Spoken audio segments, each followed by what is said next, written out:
హరే కృష్ణ భక్తులందరికీ నేటి గీతామృత కార్యక్రమానికి స్వాగతం సుస్వాగతం. ఈ రోజు మనము భగవద్గీత 10వ అధ్యాయము భగవద్ విభూతుల ద్వారా ఏం తెలుసుకోబోతున్నాం అంటే, ఈ భగవంతుని యొక్క సృష్టి రహస్యాన్ని తెలుసుకోవడం వల్ల ప్రయోజనం మనం ఈరోజు భగవంతుని ద్వారా తెలుసుకుందాము. 32వ శ్లోకం నుంచి ప్రారంభిద్దాము. భగవంతుడు ఏమంటారంటే, ఈ అధ్యాయంలో ముఖ్యంగా భగవంతుని యొక్క ఈ సృష్టి అంటే రెండు సృష్టిని డివైడ్ చేశారు కదా. ఒకటి ఆధ్యాత్మిక సృష్టి, రెండు భౌతిక సృష్టి. ఆధ్యాత్మిక సృష్టి శాశ్వతంగా ఉంటుంది, భౌతిక సృష్టి తాత్కాలికంగా ఉంటుంది.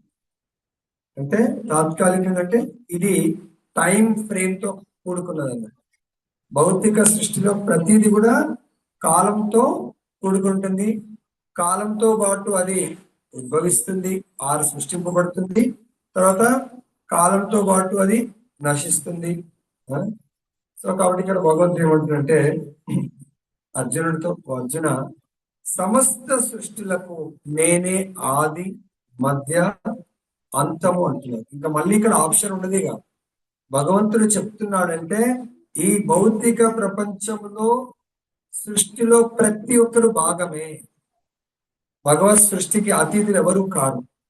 మళ్ళీ ప్రభుజీ మేము కొలిసే దేవతలు ప్రతి ఒక్కరూ భగవంతుడు సృష్టిలో భాగమే. సో దీని గురించే మనకు బ్రహ్మ సంహితలో బ్రహ్మదేవుడు కూడా చెప్తారు, ఈశ్వర పరమకృష్ణ సచిదానంద విగ్రహ అనాదిరాది గోవింద సర్వ కారణ కారణం. ఈశ్వర పరమకృష్ణ, ఆ కృష్ణ భగవానుడే అన్నిటి సర్వ కారణం. ఆయన కారణం లేకుండా ఏమీ లేదు. భగవంతుడి ప్రమేయం లేనిది ఏది ఉండదు. అది ఎలా అనేది ఈరోజు మనము తెలుసుకుందాం. సో దీనికి మనకు భగవంతుడు ఏమంటారంటే, విద్యల్లో కూడా రెండు రకాల విద్యలు, భౌతిక మరియు ఆధ్యాత్మిక విద్య. సో దీనికి ఏమంటాడు భగవంతుడు, ఈ విద్యలన్నిటికీ కూడా మూలము నేనే. దీంట్లో కొన్ని తర్కము చేసే రకరకాల భౌతికంగా చూస్తే న్యాయశాస్త్రం ఉంటుంది, తర్వాత వైద్య శాస్త్రం ఉంటుంది. సో రకరకాలటువంటి శాస్త్రాలు ఉన్నాయి. వీటన్నిటిలో కూడా వీటన్నిటికీ మూలము నేనే అంటున్నాను. ఈ సృష్టి ఎలా భగవంతుడు డైరెక్ట్ ప్రమేయంగా ఉండదు. భగవంతుడి ద్వారా ఎవరు వస్తారు? మహావిష్ణువు మరియు గర్భోదక్షాయి విష్ణువు మరియు క్షీరోదక్షాయి విష్ణువు, ఈ ముగ్గురిని ఏమంటాము? పురుషావతారాలు. ఈ పురుషావతారాలు భౌతిక సృష్టికి కారణము. భౌతిక బ్రహ్మాండాలన్నీ కూడా కారణోదకశాయి విష్ణువు లేదా మహావిష్ణువు యొక్క శ్వాస నుంచి వెలువడతాయి. ప్రతి బ్రహ్మాండంలో గర్భోదకశాయి విష్ణువు ప్రకటమవుతారు, ఆయన నుంచి క్షీరోదక్షాయి విష్ణువు ప్రకటమవుతారు. అప్పుడు ఈ ముగ్గురి ద్వారా సృష్టి జరుగుతుంది. తర్వాత పరిపాలన లయం కొరకు భగవంతుడు మళ్ళీ గుణావతారాలు తీసుకుంటారు. గుణావతారాల్లో గుణావతారం ఎవరు చేస్తారు? మనకు బ్రహ్మ. దాన్ని గౌణ సృష్టి అంటారు. అంటే సెకండరీ క్రియేషన్. ప్రైమరీ క్రియేషన్ ఎవరు చేస్తున్నారు? మహావిష్ణువు చేస్తున్నారు కదా. మహావిష్ణువు బ్రహ్మాండాన్ని క్రియేట్ చేసి దాంట్లో జీవులందరూ ఉద్భవించడానికి మహత్తత్వం రూపంలో క్షీరోదక్షాయి విష్ణువు లాగా విస్తరిస్తారు. సపోజ్ మనము ఒక భూమి నేల ఉంది. ఇప్పుడు సమ్మర్ లో వ్యవసాయదారులందరూ దాన్ని సాగు చేసి పనికిరాని చెట్లు ఉంటే దున్ని చేసి మంచిగా సాగు చేస్తారు కదా. సో అప్పుడు సాగు చేయాలంటే ఆ చెట్లు కూడా దున్నడంలో కొన్ని మనిషిని అవి కూడా వేరుతో పీకేస్తే ఈ వేడికి ఎండిపోతాయి కదా. ఎప్పుడు వర్షాకాలం కొరకు రెడీ చేసి పెడతారు. వర్షాకాలంలో నీళ్లు రాగానే ఆయన విత్తనాలు వేయడమే ఆలస్యము, ఆ విత్తనాలు మొలకెత్తాయి. వాటితో పాటు ఏ మొలకెత్తాయి? విత్తనాలు వేయకుండా కూడా కలుపు మొక్కలు మొలకెత్తుతా ఉంటాయి. ఎందుకు? భూమిలాగా ఉంటాయి. మరి వాటిని మనం చేయగలుగుతామా? భూమి అంతా జలం కొట్టగలుగుతామా? సో ఎలా మొలిసాయి? అలా భగవంతుడి సృష్టి జరగడానికి కొరకు మహత్తత్వం రూపంలో విస్తరించి ఉంటారన్నట్టు. అంటే మహత్తత్వ రూపంలో అంటే భగవంతుడు అహం బీజ ప్రధానం, బీజమైతే వేస్తాడు. కానీ ఈ భౌతిక ప్రకృతి దేంతో కూడుకుని ఉంటుంది? త్రిగుణాలతో కూడుకున్నటువంటి పంచభూతాలు, అంటే అవన్నీ రెడీగా ఉంటాయి అన్నట్టు. ఒకరికి తమోగుణ శరీరం రావాలా, ఆ నేలలో తమోగుణం రెడీగా ఉంటుంది. ఒకరికి సత్వగుణం రావాలా, సత్వగుణము రెడీగా ఉంటుంది. ఎట్లయితే ఒకే నేల, దాంట్లో వరి కూడా వేయొచ్చు, దాంట్లో పెసర్లు వేయొచ్చు. మీరు ఏ విత్తనాలు కావాలంటే వేస్తే ఆ మొక్క మొలకెత్తుందా లేదా? మామిడి పళ్ళు పెట్టొచ్చు, పక్కకే నిమ్మ చెట్లు పెట్టొచ్చు. భూమి రెడీగా ఉంటుంది అన్నమాట. అదే విధంగా భగవంతుడు మహత్తత్వ రూపంలో విస్తరించి దాంట్లో ఏముంటుంది? 3 రకాలు. అంటే ఎవరు దేన్ని పండించాలంటే ఎలా అయితే భూమాత ఇస్తుందో, సత్వగుణం వాళ్లకు సత్వగుణ శరీరం వస్తుంది, రజోగుణం వాళ్లకు రజోగుణ శరీరం వస్తుంది, సో తమోగుణం వాళ్లకు అన్నింటి ప్రసాదిస్తుంది ఈ మహత్వం. అర్థమైందా?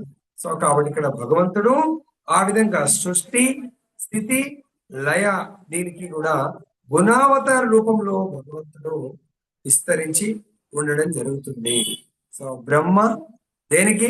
గౌణ సృష్టి, సెకండరీ క్రియేషన్, ప్రైమరీ క్రియేషన్ అంటే మొట్టమొదటి సృష్టి భగవంతుడు ద్వారా జరుగుతుంది, రెండవ సృష్టి బ్రహ్మ ద్వారా జరుగుతుంది, తర్వాత పరిపాలన విష్ణువు ద్వారా జరుగుతుంది, లయము శివుడి ద్వారా జరుగుతుంది. ఇక్కడ మనము శివుడు అది కాదు, భగవంతుడి శివ అయినా బ్రహ్మ అయినా విష్ణు అయినా ఎవరి అవతారం?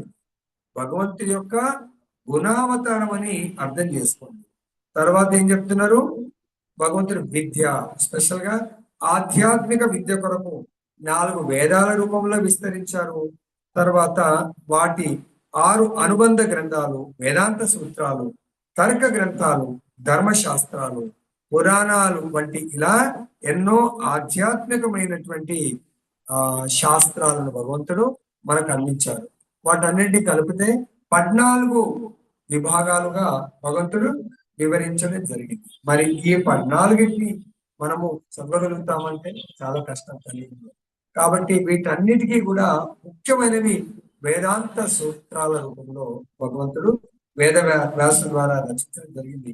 అంటే ఇప్పుడు మనకు ఒక ఇంతలో బుక్ మన చదువుకున్నప్పుడు, సో చాలా పెద్ద బుక్స్ ఉంటాయి. ఏంటి? మన పాఠ్యాంశాలు అంటే మన టెక్స్ట్ బుక్లు ఉంటాయి. ఆ టెక్స్ట్ బుక్ నుంచి మనకు కొన్ని ఇంపార్టెంట్ ఏమంటారు వాటిని, క్వశ్చన్ బ్యాంక్స్, అలా క్వశ్చన్ ఆన్సర్స్ ఇంపార్టెంట్. దాంట్లోంచి మనం exam point of view prepare అవ్వాలంటే ఆ క్వశ్చన్ ఆన్సర్ చదువుకుంటే టాప్ ర్యాంక్ గ్యారంటీ వస్తుంది. దాంట్లో కూడా ఇంకా మనకు లెక్చరర్స్ ఇవి ఇంపార్టెంట్ ప్రీవియస్ క్వశ్చన్ పేపర్స్, దాన్ని ఏమంటారు? Model papers. లాస్ట్ ఒక 5 years క్వశ్చన్ పేపర్స్ చూస్తే మనకు వీటిని చాలా చక్కగా తయారు చేసుకోవచ్చు. అదేవిధంగా వేదాంత సూత్రాలు, ఆ సూత్రాలే నా యొక్క ప్రాతినిధ్యం వహిస్తున్నాయని చెప్పేసి భగవంతుడు ఇక్కడ చెప్పడం జరుగుతుంది. అదేవిధంగా ఇక్కడ వాదం ఏదైతే 2 రకాలు వాదం, ఒకటేమో తమ పక్షాన్ని సమర్థించేది జల్పము, అంటే అది ఏదైనా కానీ నేను చెప్పిందే కరెక్ట్, ఇంకా వేరే ఎవరిది కూడా కరెక్ట్ కాదు అనేది మొండితనము, దాన్ని జల్పం అనే పదంతో ఉపయోగించారు. తర్వాత విరోధి, ఆపోనెంట్ టీం ని వాళ్ళు న్యాయంగా ఉన్నా వాళ్ళని ఓడించడం అంటే ఏం చేస్తారు? అక్కడ వితండవాదము, ఇక పాపం వాళ్ళని ఒప్పించాల్సిందే, ఇక అలా చేస్తా ఉంటారు. దాన్ని వితండం అని చెప్తారు. కానీ భగవంతుడు ఇక్కడ ఈ వాదోపవాదాల్లో కూడా సత్యమైన వాదం ఏదైతుందో అది నేను అని భగవంతుడు మనకి ఇక్కడ చెప్తున్నారు. నెక్స్ట్ శ్లోకం చాలా ముఖ్యమైనది. మనం ఈ సృష్టిలో స్పెషల్ గా సంస్కృతంలో అక్షరాలన్నింటిలోకి మొదటి అక్షరం ఏదైతే ఉందో అకారము, అకారము నాకు ప్రాతినిధ్యం వహిస్తుంది. అకారం లేకుండా మనం ఏమి మాట్లాడలేము, ఏమి చేయలేము. కాబట్టి భగవంతుడు అకారాన్ని నేను, అకారంతో ఏదైనా మాట్లాడుతున్నామంటే అది భగవంతుడి ప్రాతినిధ్యం అనుకోవాలి. తర్వాత సమాసాలలో మనం చిన్నప్పుడు చదువుకున్నాం. ఏ సమాసం ఎక్కువ చదువుకునే వాళ్ళము? ద్వంద్వ సమాసం. చాలా ఈజీగా ఉంటుంది. ద్వంద్వ సమాసం మనకి ఏం చెప్తారు ఎక్కువ మటుకు? సూర్యచంద్రులు, సో కృష్ణ బలరాములు, రామ లక్ష్మణులు కదా. సో ఆ సమాసాలన్నిట్లలో కృష్ణ బలరాములు ఆ యొక్క ప్రాతినిధ్యం, ద్వంద్వ సమాసము నేను అంటున్నారు భగవంతుడు. తర్వాత కాలము, అక్షయమైనటువంటి కాలము నా ప్రాతినిధ్యం వహిస్తుంది. తర్వాత సృష్టికర్తలలో బ్రహ్మ నేను అని చెప్తున్నాడు. అంటే ఎక్కడి నుంచి వచ్చాడు నేను అనడానికి? డైరెక్ట్ భగవంతుడి యొక్క నాభి నుంచి జన్మించడం జరిగింది. నాభి నుంచి జన్మించడం జరిగింది. స్వయం భగవంతుడి నుంచి జన్మించాడు బ్రహ్మ. కాబట్టి బ్రహ్మ కూడా నాకు ప్రాతినిధ్యం వహిస్తున్నాడు. తర్వాత మనం భగవద్గీతలో 5 విషయాలు ఉన్నాయి కదా. ఏంటి 5 విషయాలు? ఆత్మ, పరమాత్మ, తర్వాత కాలము, తర్వాత ప్రకృతి, కర్మ కదా. ఆత్మ భగవంతుడి అంశ, కాలము భగవంతుడి అంటున్నాడు నా ప్రాతినిధ్యం కదా, ప్రకృతి భగవంతుడి యొక్క శక్తి, తర్వాత కర్మ మన కోరికలను నెరవేర్చుకోవడం. కాబట్టి కర్మను మాత్రమే మనం చేంజ్ చేయగలుగుతాం. మిగతా 4 మన చేతుల్లో లేనటువంటివి అని మనకు చెప్తున్నాడు భగవంతుడు. కాబట్టి మనని ఈ కాలము ఏం చేస్తుంది? మనం ఎన్నో కళలు కంటూ ఉంటాము. ఆ కళలని కళ్ళ చేసేది కాలం చేతుల్లో ఉంటుంది. కళలని సాకారం చేసుకునేది కాలం చేతుల్లో ఉంటుంది. కాబట్టి కాలం మనకి ఏం చేస్తుంది? మనకు 24 గంటలు సమయం ఇస్తుంది. ఎవరు ఆ కాలాన్ని సాకారం, మన యొక్క జీవితాన్ని సార్థకత చేసుకోవాలనుకుంటే తప్పకుండా మనకి ఇచ్చిన లైఫ్ స్పాన్ లో సక్సెస్ కాగలుగుతాము. అసలు సక్సెస్ అంటే ఏంటి? ఈ జీవిత కాలం అతని పైన కూర్చోండి. మన ఈ జీవిత కాలంలోనే మనము ఎలాగైతే పిల్లలు 4 years ఇంజనీరింగ్ జాయిన్ అయ్యారనుకుందాం, ఐఐటిలో కానీ క్యాంపస్ లో కానీ ఎక్కడైనా 4th year అయిపోయే లోపల వాళ్ళ లక్ష్యమైనటువంటి జాబే కానీ ఐదర్ సాఫ్ట్వేర్, హార్డ్వేర్ ఏదైనా ఉండదు గవర్నమెంట్, వాళ్ళ 4 సంవత్సరాల్లో డిస్టింక్షన్ పాస్ అవుతూ క్యాంపస్ సెలెక్షన్ లో జాబ్ కొడితే వాడు సక్సెస్ అయినాడు. ప్రతి సంవత్సరం ఫెయిల్ అవుతూ ఏదో ప్రమోట్ అయ్యి ఫైనల్ ఇయర్ లో ఫెయిల్ అయిపోతే వాడు ఆ కాలేజ్ లో జాయిన్ అయ్యి వాడి లక్ష్యాన్ని సాధించినట్ట. అదే విధంగా వాడికి ఫైనల్ ఇయర్ వరకు కూడా ఛాన్స్ ఉంటుంది. 8వ సెమిస్టర్ లో కూడా ఛాన్స్ ఉంటుంది. అరే నాన్న నీకు సప్లిమెంటరీ మెమో రాకుండా నిన్ను నువ్వు రక్షించుకోవచ్చు అంటే మనం ప్రతి సెమ్ క్లియర్ చేసుకోవాలి. అదేవిధంగా మనం 80 లక్షల జన్మల తర్వాత మానవ జన్మని పొందాము అంటే కాలము అన్ని జన్మల్లో మనని మన దగ్గర ఉన్న వాటన్నిటిని కూడా హరించి వేసింది. నెక్స్ట్ శ్లోకంలో చెప్తున్నారు, నేను సమస్తమును మృంగి వేసేటువంటి మృత్యువును, మృత్యు రూపంలో ఏమంటారని? మృత్యువు సర్వ హరశాహం. సో కాబట్టి భగవంతుడు, కాలము భగవంతుడే. కాలం ఏ రూపంలో? మనందరికి లైఫ్ ఇస్తాడు. మనకు సపోజ్ 50 ఏళ్ళు చేయొచ్చు, 60 ఏళ్ళు చేయొచ్చు, 70 ఏళ్ళు చేయొచ్చు.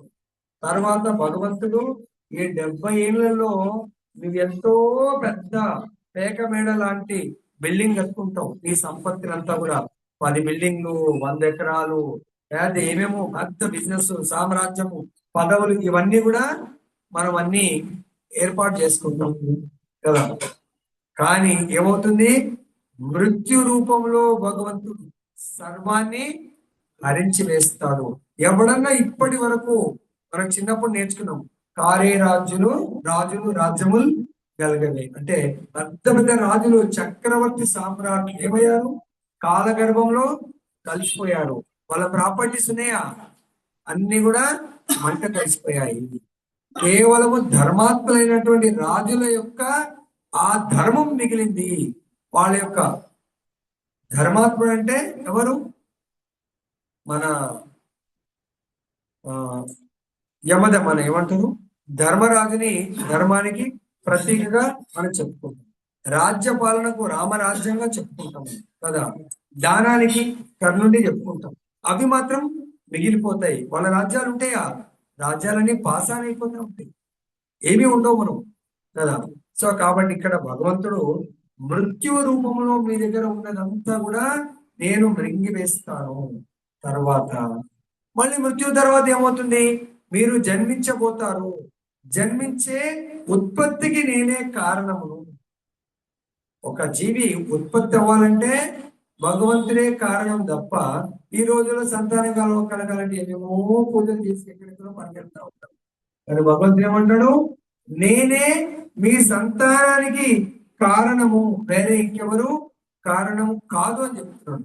దీన్ని బట్టి ఏం చేయాలి మనం, ఎవరికైనా సంతానం లేకపోతే కేవలం కృష్ణ భగవానుడికి సేవ చేయండి. మనకు 7వ అధ్యాయంలో కూడా చెప్తున్నాడు భగవంతుడు, 4 రకాలైన వ్యక్తులు నా దగ్గరకు వస్తున్నారు. చతుర్విధ భజంతే మాం ఆర్తో జిజ్ఞాసు అర్ధార్థి జ్ఞానీచ భరతర్షభ. ఓ భరతర్షభ, 4 రకాలైన వ్యక్తులు నా దగ్గరకు వస్తారు. వాళ్ళ కోరికలు నేను నెరవేరుస్తాను. ఎవరు? ఆపదల్లో ఉన్నవాళ్ళు, తర్వాత జిజ్ఞాసు అంటే ఆ యొక్క భగవంతుడి గురించి తెలుసుకోవాలనుకునే వాళ్ళు, 3 సంపత్తులు కోరుకునే వాళ్ళు, 4 జ్ఞానులు. కాబట్టి భగవంతుడు ఏమంటే మృత్యువు రూపంలో, మరి మృత్యువు రూపంలో భగవంతుడు ఎప్పుడైనా మన దగ్గర ఉన్న వాటిని హరించి వేయొచ్చు. నిజమైన తెలివి గల వాళ్ళు ఏం చేయాలా, పరీక్షిత్ మహారాజుకు 7 రోజులే నీకు ఛాన్స్ ఇస్తున్నాను, 7వ రోజు మృత్యు రూపంలో నీ దగ్గర ఉన్నదంతా నేను హరించి వేయబోతున్నాను. అంటే ఆయన రాజ్యము సంపత్తి లాస్ట్ కు ఆయన దేహములోంచి కూడా ఆత్మ బయటకు రాబోతుంది, దేహాన్ని కూడా వదిలేయబోతున్నావు నువ్వు అని ఎవరు చెప్తారో, ఒక బ్రాహ్మణ బాలుడు చెప్తాడు. అప్పుడు పరీక్ష మహారాజు తెలివిగలవాడు కాబట్టి ఇది బ్రాహ్మణ బాలుడు కాదు, భగవంతుడే మృత్యువు రూపంలో నాకు జ్ఞానోదయం కలిగించాడు. అప్పుడు ఏం చేస్తాడు ఆయన, మృత్యువు నుంచి నేను ఇంకా బ్రతకడానికి ఏమైనా ప్రయత్నం చేశాడా, లేకుంటే జన్మ లేకుండా నాకు కావాలి అని చేశాడా? సో కాబట్టి ఇక్కడ గుర్తు పెట్టుకోండి, నెక్స్ట్ జన్మ అంటూ ఉండకుండా ఏం చేయాలని ఎవరిని అప్రోచ్ అయ్యాడు, ఆచార్యుడిని, బ్రాహ్మణుడిని, గురువుల దగ్గరికి వెళ్తే వాళ్ళు ఒక్కొక్కరు ఒక్కొక్క విధమైన సలహా ఇచ్చారు. దాన ధర్మాలు చెయ్యు, యజ్ఞాలు చెయ్యు, లేదంటే గంగా నది తటన ధ్యానం చేయు, ఎన్నో రకాలు. కానీ లాస్ట్ ఆచార్యులు చెప్పింది, భాగవతామృతాన్ని బోధించడానికి ఎప్పుడైతే సుఖదేవ గోస్వామి వచ్చాడో అప్పుడు ఆయనకు సంపూర్ణ శరణాగతుడై భాగవతాన్ని ఏం చేశాడు, వారం రోజులు నిద్ర ఆహారాలు మాని ఆయన కథ అమృతాన్ని ఆస్వాదించి మృత్యువుని జయించాడు ఆయన. అంటే మృత్యువుని జయించడం అంటే ఈ శరీరంలోంచి ఎవరో బలవంతంగా లాక్కెళ్ళలే ఆయననే డోర్లు ఓపెన్ చేసుకొని ఈ శరీరం అనే రథం నుంచి ఎక్కడికి వెళ్ళిండు, భగవంతుడి యొక్క దివ్య విమానంలో కూర్చున్నాడు. మనం కూడా మన అమ్మాయి అబ్బాయి అమెరికాలో ఉన్నాడు అనుకోండి, సో మనము మన ఇల్లు వదిలిపెట్టినప్పుడు ఏమన్నా బాధపడతారా, ఇంటికి తాళాలు వేసి త్వరగా త్వరగా వెళ్ళిపోతాం, క్యాబ్ బుక్ చేసుకుంటాం, ఎయిర్పోర్ట్కి వెళ్తాం, చెకింగ్ అయిపోతుంది, ఫ్లైట్ ఎక్కక ముందు ఈ దేంట్లో కూర్చుంటాం, మనము ఒక బస్సు లేదా కూర్చుంటాం కదా కదా సో బస్సులో కూర్చుంటాం, అక్కడ నుంచి ఫ్లైట్ లో కూర్చుంటాం. అలానే ఎక్కడన్నా ఈ చేంజింగ్ అప్పుడు, ఇల్లు వదిలేటప్పుడు, క్యాబ్ వదిలేటప్పుడు, ఆ బస్సులో వదిలేటప్పుడు ఏమైనా బాధపడతామా? ఎందుకు, ఎన్నో రోజులైంది మన అమ్మాయి అబ్బాయి దగ్గర వెళ్తున్నామని సంతోషంగా వెళ్తాం. అలానే ఎవరైతే ఈ దేహము పట్ల అనాసక్తి, అంటే ఎప్పుడైతామండి, నా కొరకు భగవంతుడు దివ్య విమానాన్ని పంపించాడు, ఇంకా మన అమ్మాయి అబ్బాయి ఒక సపరేట్ ఒక ఫ్లైటే పంపించారనుకోండి, ఎలా ఉంటుంది, దాన్ని ఏం చెకింగ్ ఉండదు, ఏముండదు, చాలా మనం వెళ్ళిపోతాం అని చెప్పేసి. అది ఎవరికి వస్తుంది, ప్రెసిడెంట్ ఆఫ్ అమెరికాను లేకుంటే ప్రెసిడెంట్ ఆఫ్ ఇండియాను ఉంటే సపరేట్ ఫ్లైట్ లో వెళ్తాం. వాళ్ళు కామన్ పీపుల్ వెళ్ళే ఫ్లైట్ లో వెళ్తారా? ప్రెసిడెంట్ ఆఫ్ ఇండియా వేరే కంట్రీకి వెళ్ళినా వాళ్ళు మన కంట్రీకి వచ్చినా దాంట్లో ఎవరు ప్యాసింజర్ ఉండరు, ఇక వాళ్ళే వెళ్తారు, అక్కడ కంట్రీలో రాచ మర్యాదలతో రిసీవ్ చేసుకుంటారు. అలా భగవంతుని భక్తుడికి రాచ మర్యాదలతో స్వయం భగవంతుడు స్పెషల్ ఫ్లైట్ పంపిస్తారు. ఎవరిని? వీళ్ళకైతే సెక్యూరిటీ, అక్కడైతే సంకీర్తనతో వాళ్ళు వెల్కమ్ చెప్తారండి. అది ఎవరికి కనబడదు, ఈ ఆత్మకే కనబడుతుంది. వాళ్ళు వచ్చారు, నేను ఈ శరీరాన్ని ఆనందంగా వదిలి ఆ ఫ్లైట్ లో దీంట్లోంచి ఎప్పుడైతే వదలంగానే ఇమ్మీడియట్ ఏమొస్తుంది మనకు? దివ్యదేహం వస్తుంది. ఈ ఆత్మ ఆ దివ్యదేహంలో కూర్చుండి అప్పుడు హాయిగా ఆ విమానంలో కూర్చుంటుంది. సో కాబట్టి ఇది 7 రోజులు. ఇంకొకరు ఉన్నారు, కట్వాంగ మహారాజుకు దేవతల తరఫు నుంచి చాలా గొప్ప యుద్ధం చేస్తాడు. యుద్ధం చేసి యుద్ధాన్ని గెలిపించి చాలా అలసిపోతాడు. అప్పుడు నువ్వు మమ్మల్ని గెలిపించినందుకు మాకు చాలా ఆనందంగా ఉంది, ఏమన్నా కోరిక కోరుకో అంటాం. ఎవరు? దేవతలు. అప్పుడు కట్వాంగ మహారాజు ఏం కోరిక కోరుతాడు? అయ్యా, నాకు ఇంకా ఎంత కాలము ఆయుష్ ఉంది, అంటే నేను ఎంతకాలం జీవించగలుగుతాను, నా మృత్యు ఎప్పుడు అనకుండా నాకు ఇంకా ఎంత సమయం ఉంది జీవించడానికి? ఎంత సమయం ఉంటది? ఒక ముహూర్త సమయం. ముహూర్తం అంటే 40 నిమిషాలు, 30 నిమిషాలు, 30 to 40 minutes. ఆయన కన్నా 7 రోజులు. కట్వాంగ మహారాజుకు ఒక ముహూర్త సమయంలో మొత్తం క్షణకాలంలో వైండప్ చేస్తాడు. అన్నిటినీ కూడా త్యజించి వేస్తాడు. త్యజించి వేసి ఏం చేస్తాడు? భగవంతుడు భజన చేసుకుంటూ ఒక ముహూర్త సమయంలో భగవద్ధామాన్ని చేరుకుంటాడు. ఏ విధంగా? కేవలం భగవద్ భజన చేసుకుంటూ. సపోజ్ మనకే ఈరోజు రామచంద్రుడు ఒక్కొక్కళ్ళకు ఆయన మన భజన పట్ల ప్రసన్నమై, ఏ సుందరానంద నీకు కేవలం 1 గంట సమయం ఇచ్చాను అన్నాడు అనుకోండి, ఏం చేయాలా? రాలని ఎంత టైం అయింది? 8 అయింది, గంట సమయం ఉంది నీకు. ఏం చేయాలి? అప్పుడు 9 గంటల కరెక్ట్ గా విమానం వస్తుంది నీకు అన్నాడు అనుకుందాం. అప్పుడు ఏం చేయాలి? అప్పుడు 9 గంటల వరకు ఈయన ప్రోగ్రామ్ నడుస్తూ ఉంటుంది, భగవత్ కథ నడుస్తూ ఉంటుంది, సంగీతం నడుస్తూ ఉంటుంది. నడుస్తుందా నడవదా? సో అది మనం వెల్ ప్రిపేర్ అయి ఉండాలి. సో ఇంకేమంటాడు భగవంతుడు? స్త్రీలలో ఏదైతే మీ ముఖ్యంగా ఇక్కడ చాలా మంది మాతాజీలు వచ్చారు, ఈ మాతాజీలలో అదేనా ఉంది, స్త్రీలలో ఏదైతే ఐశ్వర్యము, యశస్సు, వాళ్ళు ఏదైతే మృదు వాక్కు, స్త్రీలు జనరల్ గా మధురమైనటువంటి వాక్కులు మాట్లాడుతూ ఉంటారు. వాళ్ళు పురుషుల కంటే ఎక్కువ కూడా జ్ఞాపక శక్తి ఎక్కువ ఉంటుంది, మెమరీ పవర్ ఎక్కువ ఉంటుంది, బుద్ధి, దృఢత్వం, ఓర్పు స్త్రీలలో ఉండే. మరి ఉందా లేదా తెలియదు, ఇది కామన్ ఉండాలా, లేకుంటే ఇప్పటికైనా తెచ్చుకోండి. ఏమేమి ఉండాలా? స్త్రీలలో యశస్సు అంటే కీర్తి, తర్వాత ఐశ్వర్యం. మరి ఏడా ప్రభుజీ, మా వాళ్ళంటే పేదవాళ్ళకి ఇచ్చారు కదా ప్రభుజీ. సో వాళ్ళ ఐశ్వర్యం ఏంటి?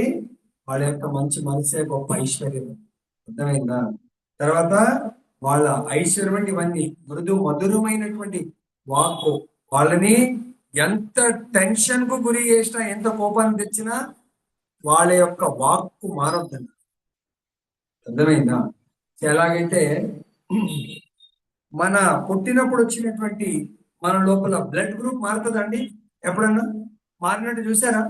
ఈవెన్ క్యాన్సర్ వచ్చిన ఎవరికన్నా వాళ్ళ బ్లడ్ టెస్ట్ చేస్తే ఏమొస్తుందండి? గ్రూప్ మారుతుందా?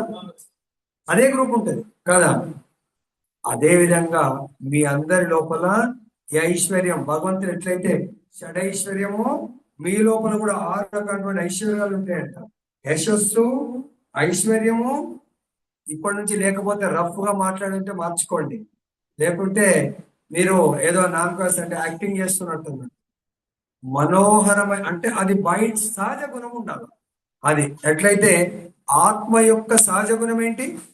జీవేర స్వరూపహయ దృష్టేర నిత్యదాస్. అలా స్త్రీల యొక్క ఐశ్వర్యం. నెక్స్ట్ జ్ఞాపక శక్తి. తప్పకుండా ప్రభుజీ గుర్తొస్తలేవు ప్రభుజీ, అది మీరు ఏదేదో గుర్తు పెట్టుకొని భగవంతుని గుర్తు చేసుకోకపోవడము. తర్వాత జ్ఞాపక శక్తి, బుద్ధి. బుద్ధి అంటే భౌతికమైనటువంటి సంపాదన సంపాదించడానికి కాదు. బుద్ధి అంటే ఇక్కడ మనం ఏమంటారు, బుద్ధిమంతులు ఎవరు? సంకీర్తన చేసిన వాళ్ళు బుద్ధిమంతులు. భగవంతుడి సృష్టిల గురించి అర్థం చేసుకొని, yes, Krishna is my boss, Krishna is my owner, కృష్ణుడు నా సర్వస్వము కానీ ఎవరైతే ఐడెంటిఫై చేస్తారో వాళ్ళు బుద్ధిమంతులు. తర్వాత దృఢత్వము, చాలా స్ట్రాంగ్ గా ఉంటుంది. అర్థమైందా? ఓర్పు, ఓర్పుకు మారు పేరు ఎవరు? స్త్రీలే. అందు గురించే స్త్రీలను ఎప్పుడు దేంతో పోలుస్తారు? భూమాతకి ఎట్లయితే ఓర్పు ఉందో స్త్రీలకు అంత ఓర్పు ఉంటది అంటారు. కానీ కలియుగంలో, ముందు కాలం అది యుగం, కలియుగంలో ఉన్నదా? ఎందుకు ప్రభు, ఎందుకు లేదు ప్రభు అనొచ్చు. మిమ్మల్ని మీరే టెస్ట్ చేసుకోండి, లేకపోతే ఉండాలా ఓర్పు. ఓకే, సో భగవంతుడు ఆ విధంగా ఇవన్నీ కూడా భగవంతుడు మీకు ఇచ్చినటువంటి గాడ్ గిఫ్ట్ అండి. అవన్నీ నేనే అని చెప్తున్నాడు భగవంతుడు. ఓర్పు ఇవన్నీ కూడా నేనే అని భగవంతుడు చెప్పడం జరుగుతుంది. తర్వాత నెక్స్ట్ శ్లోకంలో మనకు సామవేద మంత్రాలలో నేను బృహస్సామమును, సో ఛందస్సులలో గాయత్రిని, మాసాలలో మార్గశిర మాసమును, ఋతువులలో పూలు పూసే వసంత ఋతువును. మననే పోయింది కదా మనకు వసంత పంచమి కదా, వసంత ఋతువు, వసంత పంచమి గురించి మనం చెప్పినప్పుడు మనం దాని నుంచి తెలుసుకున్నాము. తర్వాత వేదాలన్నిటిలో గల 4 వేదాల్లో సామ వేదాన్ని నేనున్నాడు. ఈ సామ వేదంలో కూడా బృహస్సామాన్ని నేను అని భగవంతుడు మనకు వివరిస్తున్నారు. ఎందుకంటే ఈ సామ వేదంలో ముఖ్యంగా ఈ గొప్ప గొప్ప కళలు, భగవంతుని స్తుతించేటివి, తర్వాత సంగీతము, వీటి గురించి ఉండడం జరుగుతుంది. తర్వాత ఎందుకంటే ఇది అసాధారణమైనటువంటి మధురిమను కలిగి అది నడిరేయిలో గానం చేయబడుతుంది. అంటే అష్టయామ కీర్తన 8 యామాలు ఉంటాయి ఈ 24 hours. అర్థమైందా? డివైడ్ చేస్తే. తర్వాత ఇంకా మనకు సంస్కృతంలో కవితను క్రమపరిచే స్పష్టమైన సూత్రాలు ఉన్నాయి. నవీన కవిత్వంలో లాగా కాకుండా ప్రాస, ఛందస్సు అందులో తోచిన రీతిగా వ్రాయబడింది. సో కాబట్టి ఇక్కడ ఛందస్సును నేనే అని చెప్పడం జరిగింది. అంతేకాకుండా బ్రాహ్మణులు త్రిసంధ్యలలో గాయత్రి మంత్రాన్ని జపిస్తూ ఉంటారు. ఈ గాయత్రి మంత్రం గురించి మనకు శ్రీమద్ భాగవతంలో వివరించడం జరిగింది. కాబట్టి ఇది ప్రత్యేకంగా గాయత్రి మంత్రం ఎందుకంటే భగవత్ అనుభూతి కొరకే ఇది ఉద్దేశింపబడింది. కేవలం బ్రాహ్మణులు మాత్రమే జపించవలసింది, లేదా మన భక్తుల్లో బ్రాహ్మణ దీక్ష తీసుకున్న వాళ్ళు గాయత్రి మంత్రాన్ని త్రిసంధ్యల్లో చేస్తూ ఉంటారు. ఇది ఆధ్యాత్మిక పురోగతి కొరకు గాయత్రి మంత్రము చాలా ఉపయోగపడుతుంది మనకు. తర్వాత ఇది గాయత్రి మంత్రాన్ని జపించడానికి మనిషి మొట్టమొదలుగా పరిపూర్ణంగా నెలకొన్న వ్యక్తి గుణాలను, అంటే సత్వగుణాన్ని పొందాలి. అంటే బ్రాహ్మణ లక్షణం గురించే బ్రాహ్మణులు సత్వగుణంలో ఉంటారు కాబట్టి వాళ్ళు మాత్రమే రిసైడ్ చేయాలని మనకు చెప్పడం జరుగుతుంది. తర్వాత ఈ బ్రహ్మం యొక్క శబ్దావతారము మనకు దీన్ని చెప్పడం జరుగుతుంది. గాయత్రి మంత్రము బ్రహ్మం యొక్క శబ్ద అవతారం. తర్వాత బ్రహ్మదేవుడే దాని ప్రారంభం. మొట్టమొదటిగా గాయత్రి మంత్రాన్ని జపించిన వారు బ్రహ్మదేవుడు. అతని నుండి అది పరంపరలో వ్యాప్తి చెంది బ్రహ్మదేవుడి ద్వారా సృష్టి ఆరంభమవుతుంది. వాళ్ళందరికీ కూడా బ్రహ్మదేవుడు బోధించడం జరిగింది. తర్వాత మనకు నవంబర్, డిసెంబర్ నెలలో ఏదైతే సీజన్ మనకు ఉంటుందో దాన్ని ఏమన్నారు మనకు మార్గశిర మాసము. ఈ మాసాలన్నింటిలోకెల్లా మార్గశిర మాసము భగవంతునికి ప్రాతినిధ్యం వహిస్తుంది. ఋతువులలో వసంత ఋతువు ప్రాతినిధ్యం వహిస్తుంది. తర్వాత నెక్స్ట్ ఈ సృష్టిలో చాలా మంది మోసం చేస్తూ ఉంటారు కదా. సో ఆ మోసాలలో నేను మోసంలో జోదమును అని భగవంతుడు అంటారు. ప్రభు ఎందుకు ప్రభుజీ అంటే ఏ తామా ప్రపంచంతే తాంస్తేవ భజామి. భగవంతుడు ఎవరు ఏది కోరుకుంటే దాన్ని ప్రసాదించాలి. కొంతమంది మోసం చేయాలని కోరుకుంటారు, భగవంతుని మొక్కుతారు. మరి ఏ విధంగా మోసాలన్నింటిలోకెల్లా జూదము చాలా గొప్ప మోసం. పాండవులు దేని ద్వారా కోల్పోయారు? జూదం వాళ్ళ సర్వ సంపత్తిని కోల్పోయారు కదా. కాబట్టి ఆ జూదాన్ని కూడా నేనే అంటున్నాను భగవంతుడు. తర్వాత తేజస్సులలో నేను పరమ తేజస్సుని భగవంతుడు. ఎవరైనా ముఖం చాలా తేజస్సుగా ఉంది, సూర్యుడి తేజస్సు. సూర్యుడు ఎవరు? భగవంతుడి యొక్క తేజస్సు. సూర్యుడి యొక్క తేజస్సు నేనే అంటున్నాడు భగవంతుడు. తర్వాత జయము. ఏ పని చేసినా దేని కొరకు చేస్తాం మనము? ఆ పనిలో సక్సెస్. సక్సెస్ ఏమంటారు? జయం. కాబట్టి మీకు ఆ సక్సెస్ అనేది కావాలంటే అది నా ప్రాతినిధ్యము. మనకు భగవద్గీత లాస్ట్ శ్లోకంలో కూడా చెప్తారు కదా, ఏమేమి వస్తాయి భగవద్గీత? కృష్ణుడు అర్జునుడు ఎక్కడ ఉంటే అక్కడ ఏమేమి ఉంటాయి?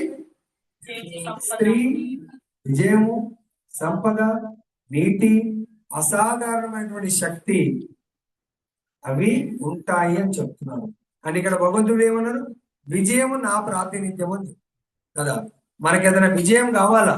ఎగ్జామ్స్ రాసి పాస్ అవ్వాలా? ఎనీథింగ్, ఏదైనా బిజినెస్ లో సక్సెస్ కావాలా?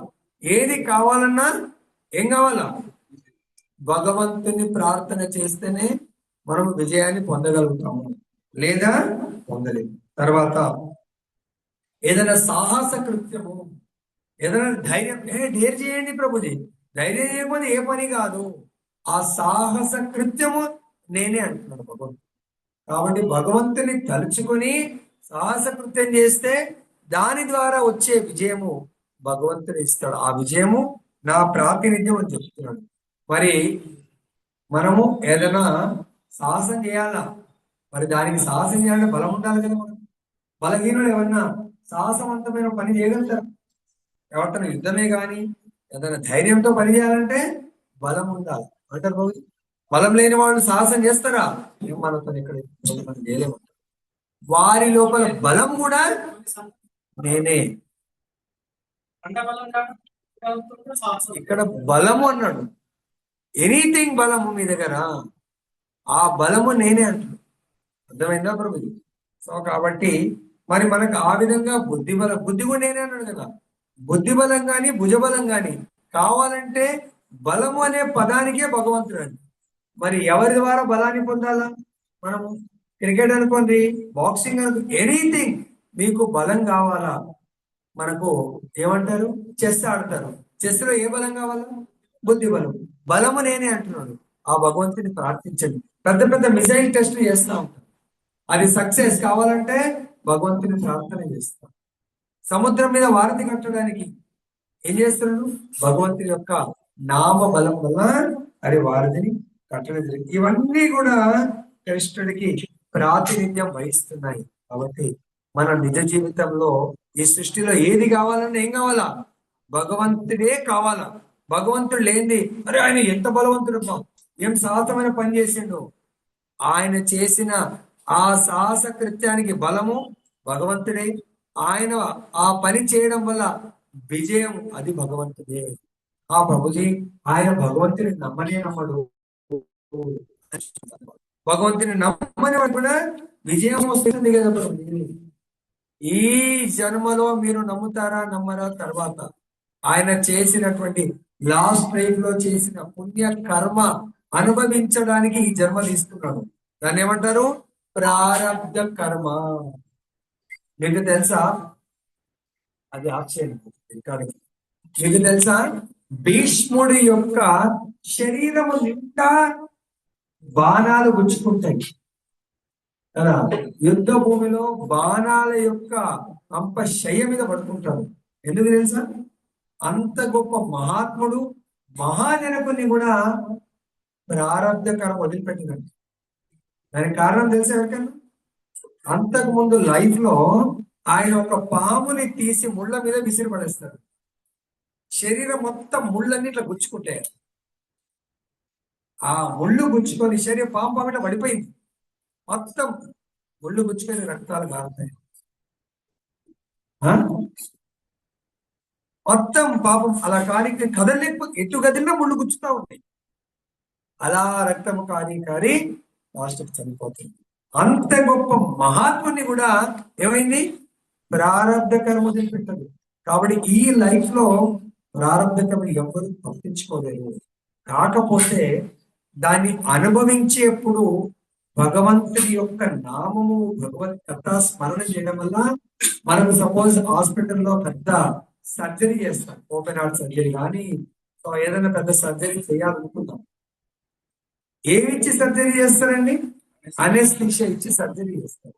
అనెస్థీషియా ఇవ్వడం వల్ల అసలు మీకు నొప్పి ఉండదా? నొప్పి ఉంటుంది, కానీ అనుభవించరు మీరు. నొప్పి మీకు అనుభవానికి రాదు, ఆ ఫీలింగ్ రాదు. కరెక్టేనా మాతది? నొప్పి లేదని కాదు, కానీ మీరు ఫీల్ అవ్వరు. ఎంతకాలము? సర్జరీ 4 గంటలు ఉంటే కరెక్ట్ 5 గంటల వరకు ఇస్తారు. 5 గంటల తర్వాత అప్పుడు రియల్ సినిమా పిక్చర్లోకి వస్తుంది అన్నమాట. ఆ నొప్పి భయంకరం. ఎందుకు చేయించుకున్నా ఈ సర్జరీ? ఆ విధంగా భగవంతుడి యొక్క నామరూప గుణ లీలలు మనకు ఆ నొప్పి లేకుండా చేస్తాయి. కర్మ అనుభవిస్తాము. అర్థమైందా? పాండవులు ఎంత గొప్ప కర్మ! అజ్ఞాతవాసము, తర్వాత అరణ్యవాసము. అజ్ఞాతవాసంలో కూడా పాపం ఎంత దారుణమైన, కానీ అక్కడ కూడా అనువను రక్షిస్తారు. వాడు అరణ్యవాసంలో ఒక ఋషి యొక్క శాపానికి గురి కాబోతున్నారు. వాడు ఎవరైనా అరణ్యవాసంలో వెళ్తా ఉంటే ఆకలి దప్పికలు ఏమీ దొరకట్లేదు. ఒక పండు, పనస పండు లాంటి ఒక చెట్టు, పెద్ద చెట్టు. ఆ చెట్టుని ద్రౌపది, ధర్మరాజు అలా వాకింగ్ వెళ్తా ఉంటారు. సో ద్రౌపది అంటే, అరే చాలా పెద్ద పండు అది, ఈ ఒక్క పండు, అది కూడా తెంపిండారు ఆయన కోస్తాడు, కింద పడిపోతుంది. అప్పుడు సరే తీసుకొని వెళ్తే ఒక పండు మనందరికి సరిపోతుంది అంటారు. కానీ అది సరే తీసుకెళ్దామని ధర్మరాజు ప్రయత్నం చేస్తే ఆ పండు లేవట్లేదు. ఈ లోపల అర్జునుడు వచ్చాడు, అర్జునుడికి లేవట్లేదు. నకుల సహదేవులు వచ్చారు, వాళ్ళకి లేవట్లేదు. లాస్ట్ కు ఎవరు వచ్చారు? భీముడు వచ్చాడు. భీముడు, మీరు ఇందాక మా ప్రభుజీ చెప్తున్నట్టుగా బుద్ధి బలం గురించి మీరు పనిచేయాలి. భుజ బలానికి సంబంధించి ఏదైనా పని నన్ను ఏంటి భుజ బలము జరగండి మీరు అని చెప్పేసి ఆయన ఒక చేయి అలా వేసి లేద్దాం అనుకుంటాడు. ఎందుకు? 10,000 ఏనుగుల బలం ఉంటుంది. అలా అంటే ఎక్కడ కదల కూడా కదలదు. 2 చేతులు పడతారు, కానీ గట్టిగా పడతారు. ఈ లోపల వాళ్ళు ఎక్కడైతే నిలబడ్డారో కనబడకుండా ఒక ఋషి వెంట్రుకల లోమాల పైన నిలబడ్డారు. ఆయన లోమాలను లాగుతా ఉన్నాడు. వాళ్ళ కాళ్ళు స్లిప్ అవుతున్నట్టు కనబడ్డది. ఏదో డేంజర్ ఉన్నట్టుంది, అంత కదులుతా ఉంది. అప్పుడు అర్థమవుతుంది, ఆ రోమాలు చూశారు, మనం ఏదో పెద్ద అపరాధం చేసాం. ఈ అపరాధం నుంచి రక్షించడం మనం అసలే రాజులతో అయితే యుద్ధం చేయొచ్చు, ఋషులతో యుద్ధం చేసేది ఉండదు కదా. ఋషులకు ఇదేదో ఆశ్రమం ఉన్నట్టుంది, ఇక్కడ మనం యుద్ధం చేయడం కాదు. సో మనం ఆయన క్రోధాగ్ని నుంచి రక్షింపబడాలా. ఇప్పుడు మనం అపరాధం చేశాము, మరి ఎలా అని చెప్పేసి అనుకుంటే ఆ గోవిందుణ్ణి ప్రార్థన చేస్తారు. ఏ గోవింద కాపాడు మమ్మల్ని. గోవింద అంటే మా ఇంద్రియాలకు ఆనందాన్ని ఇచ్చేవాడు. మా ఇంద్రియాలు ఇప్పుడు భయకంపితంతో ఉన్నాయి, మేము భయభ్రాంతులుగా ఉన్నాము, దయచేసి మమ్మల్ని రక్షించండి అంటేనే ఇమ్మీడియట్ గా కృష్ణుడు ప్రత్యక్షమవుతాడు. ప్రత్యక్షం ఏంటి? మీరు నన్ను ఎందుకు పిలిచారంటే, ప్రభు మేము ఇలా చాలా కష్టకాలంలో ఉన్నాము అంటే భగవంతుడు అంటాడు, మీరు నా భక్తులే. ఇది ఒక ఋషి ఆశ్రమం, లోమస మహర్షి యొక్క ఆశ్రమం. సో ఆయన నా భక్తుడే. మరి మీరు ఆయనకు అపరాధం చేశారు, నేను రక్షించలేను అంటాడు. అప్పుడు భగవంతుడు ఏమంటాడు? వీళ్ళు ఏమంటారు? ప్రభు మీరు మమ్మల్ని రక్షించలేకపోతే ఈ సందర్భంలో ఇంకా మమ్మల్ని రక్షించేవాళ్ళు వేసి రక్షించండి, మీరు తప్ప మమ్మల్ని ఎవరు రక్షించలేరు అంటే భగవంతుడు ఒక్క కండిషన్ లో నేను రక్షిస్తాను అంటాడు. ఏంటా కండిషను? నేను ముందు అక్కడికి వెళ్తాను, తర్వాత మీరు రండి. ఆయన ఎంతో కాలము తపస్సు చేస్తా ఉన్నాడు. ఎంత కాలం అంటే ఇక్కడ మృత్యు సమయం నేనే అన్నాడు కదా. ఆయన బ్రహ్మకి ఎంత ఆయుష్ ఉందో అంత ఆయుష్. ఇంకా నేనంటాను, ఆయన ఒక్కొక్క రోమం అంటే ఎంతో మంది బ్రహ్మలను చూసి ఉంటారు. అంటే ఒక్క బ్రహ్మ కాలం అయిపోయినప్పుడు ఆయన యొక్క ఒక రోమం ఊడిపోతుంది. ఆయన పేరే లోమస్. అంటే రోమాలను లోమస్ అంటారు. లోమస్ ఋషి అంటే ఆయన కేవలం ఆయన హృదయంలో ఇక్కడ ఇంత మచ్చ ఉందంట. అంత మచ్చ పాటు ఎంట్రుకలు లేవంట, ఊడిపోయాయంట. అంటే దాదాపు ఒక 100 ఎంట్రుకలు అనుకున్నాను. 100 బ్రహ్మల యొక్క లైఫ్ స్పాన్ చూశాడంట. దాన్ని బట్టి ఆయన ఆయుష్ అర్థమైందా? అప్పటి నుంచి ఆయన తపస్సు చేస్తూనే ఉన్నాడు ఆయన. కాబట్టి అంత గొప్ప భక్తుడు ఆయన.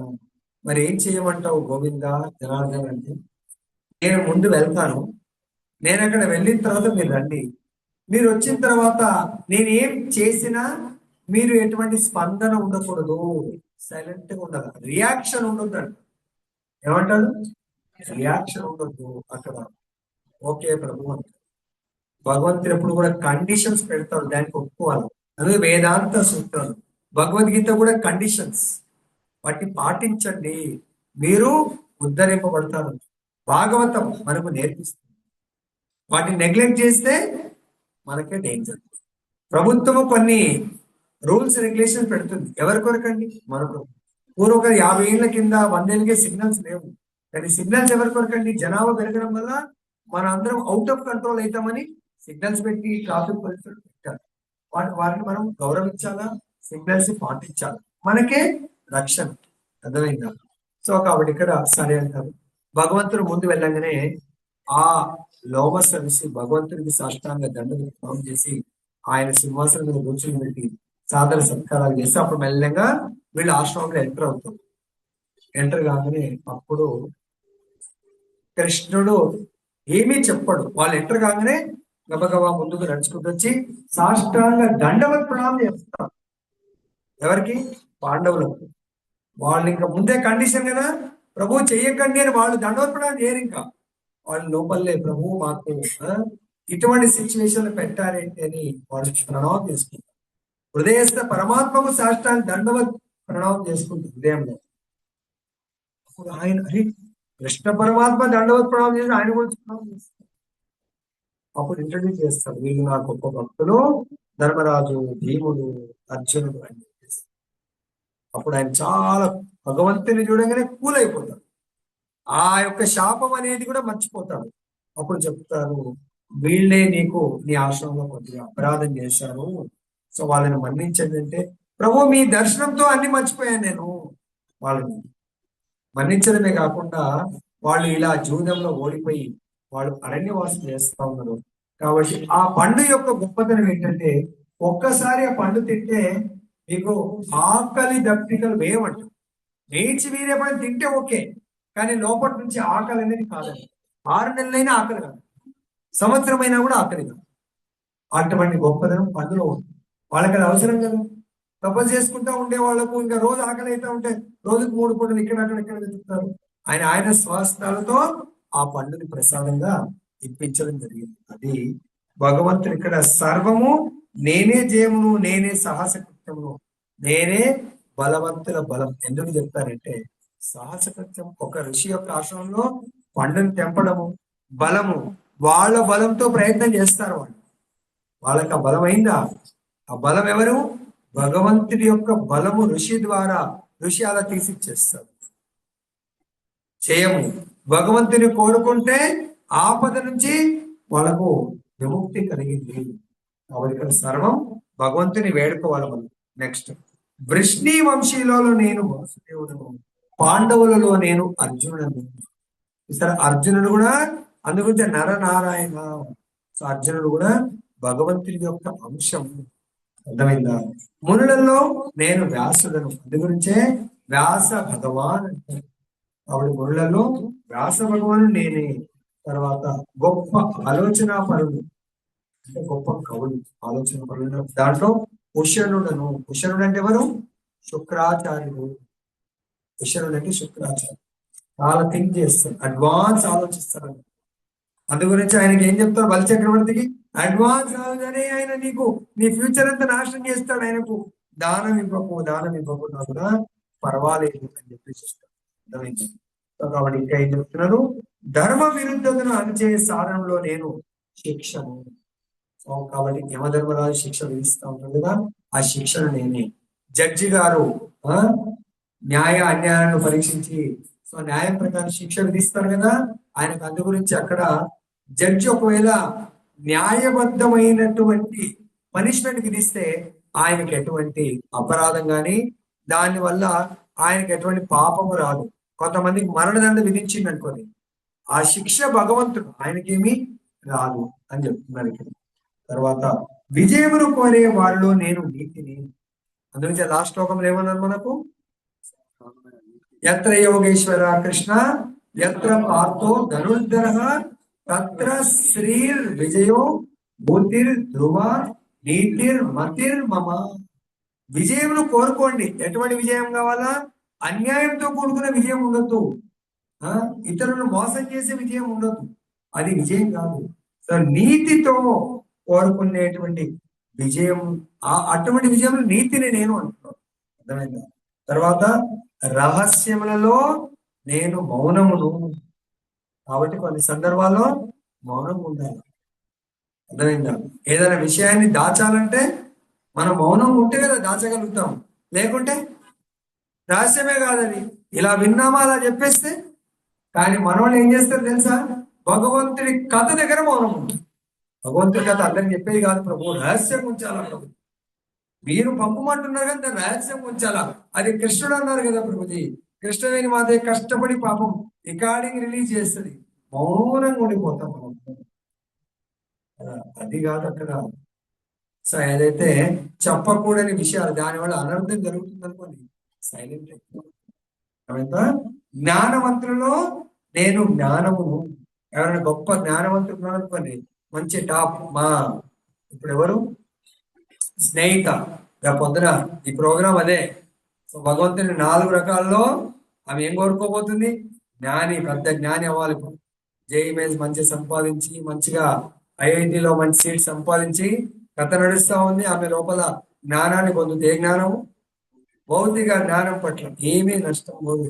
ఒక్క ½ an hour స్పెండ్ చేయడం వల్ల ఏమంటాడు, జ్ఞానవంతులలో జ్ఞానము. అక్కడ మనకు 15వ అధ్యాయం 15వ శ్లోకంలో ఏమన్నారు భగవంతుడు, సర్వస్య చాహం సన్నివిష్టో మత్తః స్మృతి జ్ఞానం అపోహనం చ. నువ్వు ఎగ్జామ్ రాసేటప్పుడు నీకు ఒకవేళ ఆ జ్ఞాపక శక్తి భగవంతుడు ఇస్తా అంటున్నాడు, నీ జ్ఞానము భగవంతుడు ఇస్తా అంటున్నాడు. మరుపు, నీకు అక్కడ ఎగ్జామ్ లో ఏవైతే అవసరం లేదో వాటిని మర్చిపోయేది చెప్తాడు. కొన్నిసార్లు ఏమవుతుందంటే మనము చదువుతాము అన్నిటినీ, కానీ అక్కడ ఎగ్జామ్ లో వచ్చినవి గుర్తు రావట్లేదు, ఎగ్జామ్ లో రానివి గుర్తు. భగవంతుడు అక్కడ ఏం చేస్తాడంటే ప్రార్థన చేయాలి.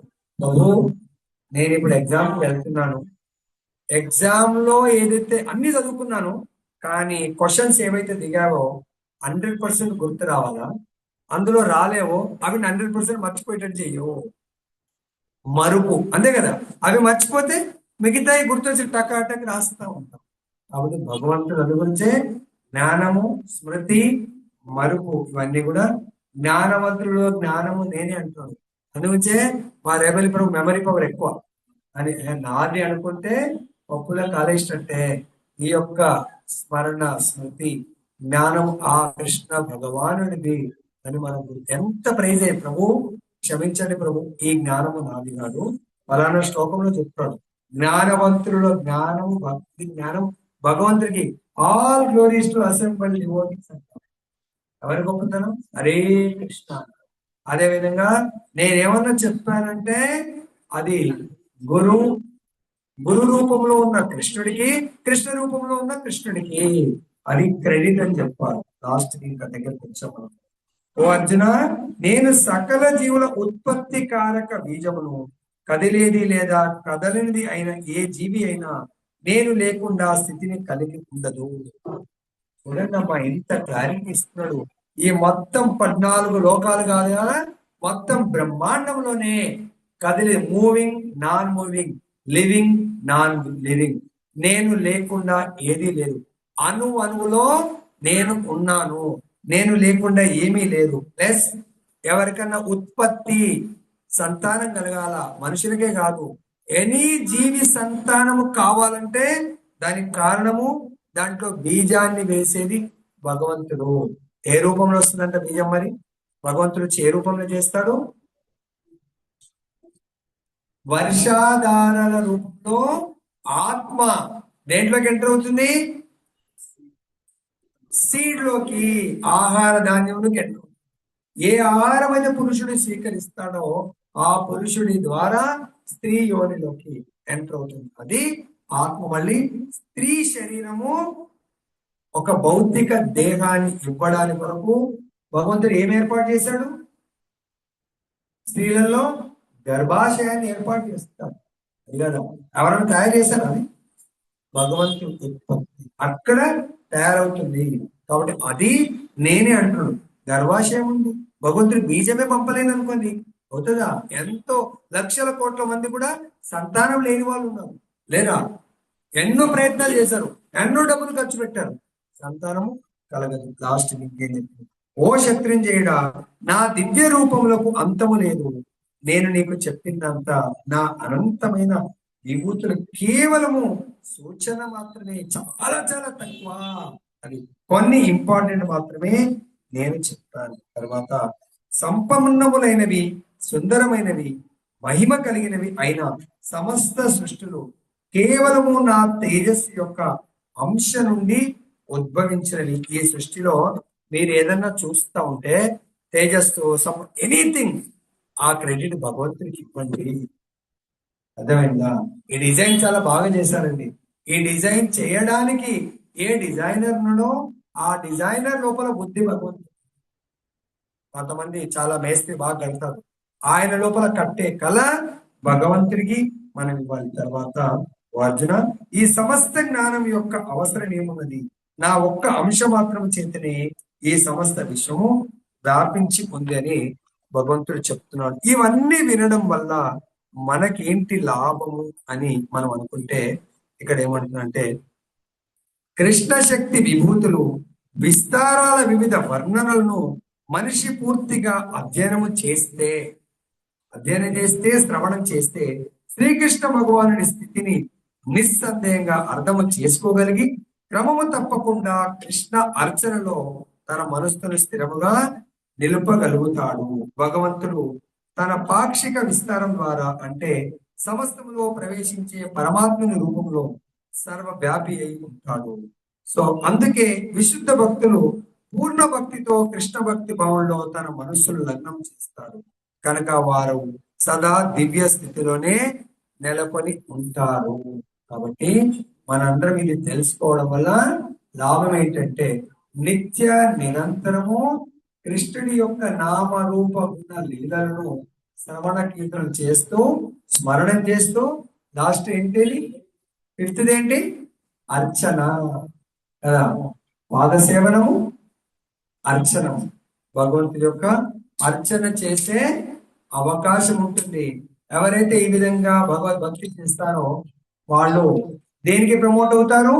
విశుద్ధ భక్తులుగా మారే అవకాశం ఉంటుంది. కేవలం భగవంతుడి యొక్క భగవద్గీత, భాగవత నిత్య శ్రవణ కీర్తన వల్లనే ఇది అవకాశం. సో కాబట్టి ఎంతమంది విశుద్ధ భక్తులు కావాలనుకుంటారో వాళ్ళు భగవంతుడి యొక్క విభూతులు వినండి, చదవండి. ఈ రోజు శ్రీరామచంద్రుడి యొక్క ఆవిర్భావ దినానికి సందర్భంగా మనకు భగవంతుడి విభూతులను చర్చించుకునే మన భాగ్యం కలిగినందుకు, మనందరం ఈ అవకాశం ఇచ్చినందుకు మనము కృష్ణవేణి మాతజీ, విజయ్ కుమార్ దంపతులకు, వాళ్ళ ఫ్యామిలీకి మనము హరే కృష్ణ హరే కృష్ణ కృష్ణ కృష్ణ హరే హరే, హరే రామ హరే రామ రామ రామ హరే హరే. ధన్యవాదాలు మాతాజీ. సో మీ అందరికీ కూడా ఆన్లైన్ లో ఉన్న వాళ్ళందరికీ కూడా ధన్యవాదాలు. సో ఇంతతో మనం ముగిద్దాం. గ్రంథరాశ్రమ భగవద్గీత की जय, श्री श्री राधा रमन दास की, जगन्नाथ बलदेव सुभद्रा महारानी की जय, गौरविता भगवान की जय, जगत गुरु श्रील प्रभुपाद की जय, श्री श्रीपाद गुरु महाराज।